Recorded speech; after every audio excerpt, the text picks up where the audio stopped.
ರಸ್ತೆಯ ಮಹಾವೀರ ಭವನದಲ್ಲಿ ಮಹಿಳೆಯರಿಗಾಗಿ ವಿವಿಧ ಕಾರ್ಯಕ್ರಮಗಳನ್ನು ಆಯೋಜಿಸಿರುವ ತರಂಗನ್ ಸಂಸ್ಥೆ ಹಾಗೂ ಫ್ಯಾಷನ್ ಲೋಕದ ಹೆಸರಾಂತ ಫ್ಯಾಷನ್ ಟ್ರೆಂಡ್ಗಳ ಸಹಯೋಗದಲ್ಲಿ ಸಮಾಜ ಸೇವಕರು ಹಾಗೂ ಮಹಿಳೆಯರ ನಾನಾ ಗುಣಗಳನ್ನು ಗೌರವಿಸುವ ಫ್ಯಾಷನ್ ಶೋ ಕಲಾವಿಷ್ಕಾರ ಕಾರ್ಯಕ್ರಮವನ್ನು ಆಯೋಜಿಸಲಾಗಿತ್ತು। ಈ ಕಾರ್ಯಕ್ರಮದಲ್ಲಿ ಫ್ಯಾಷನ್ ಡಿಸೈನಿಂಗ್ ಕ್ಷೇತ್ರದಲ್ಲಿ ಹೊಸಬರು ತಮ್ಮ ಕಲೆಯನ್ನು ಪ್ರಸ್ತುತಪಡಿಸಲು ಅವಕಾಶವನ್ನ ನೀಡಲಾಯಿತು। ಈ ಘಟನೆಗಳು ಉದಯೋನ್ಮುಖ ಫ್ಯಾಷನ್ ವಿನ್ಯಾಸಕರು ರಚಿಸಿದ ಬಟ್ಟೆಗಳ ಫ್ಯಾಷನ್ ಶೋ ಅನ್ನು ಒಳಗೊಂಡಿತ್ತು। ಫ್ಯಾಷನ್ ಶೋ ಜೊತೆಗೆ ಮಹಿಳೆಯರ ನೃತ್ಯ, ಗಾಯನ, ಸಂಗೀತ, ಗೇಮ್ ಶೋಗಳನ್ನು ಆಯೋಜಿಸಲಾಗಿತ್ತು।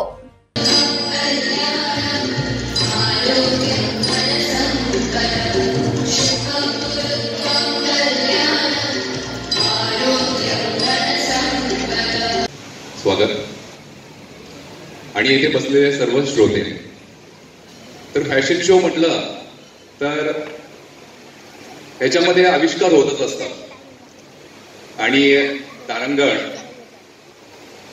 या विद्यमानानं हा जो फॅशन ट्रेंड्स स्वाती खटावकर हिने चालू केलाय आणि ती दरवर्षी काही ना काहीतरी फॅशनच्या दुनियेमध्ये म्हणा किंवा फॅशनच्या या सत्रामध्ये काही ना काहीतरी वेगळं करत असते आणि तेव्हा आज तिने फॅशन शोचा हा एक वेगळा प्रोग्राम, भव्य दिव्य असा प्रोग्राम ठेवलेला आहे आणि स्वतःला आम्ही खूप भाग्यशाली समजतो की तिने आम्हाला इथे गेस्ट म्हणून आमंत्रित केलेला आहे।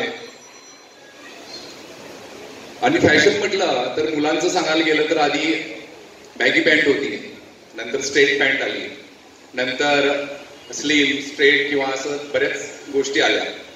तर फॅशन ही ती तेवढ्यापुरतीच राहत नाही, ती बदलत असते।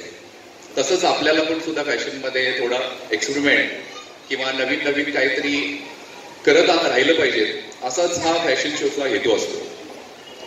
तर महत्वाचं सांगायचं तर कुठलाही बिझनेस तो मग छोटा मोठा असू दे किंवा हा फॅशनचा असू दे, स्वातीकडून तुम्हाला सर्व लेडीजला मी आवाहन करेन किंवा विनंती करेन की तिच्याकडून शिकण्यासारखं आहे।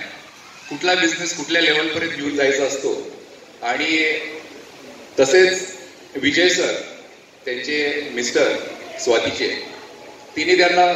तिला एवढं प्रोत्साहित केलेलं आहे, त्याचमुळे हा एवढा मोठा कार्यक्रम ती करू शकते आणि असेच मोठे कार्यक्रम तिने करावे आणि तुम्ही सुद्धा तिच्याकडून काहीतरी शिकावं आणि असं छोटे मोठे बिझनेस करून आपली नारी शक्ती मोठी व्हावी।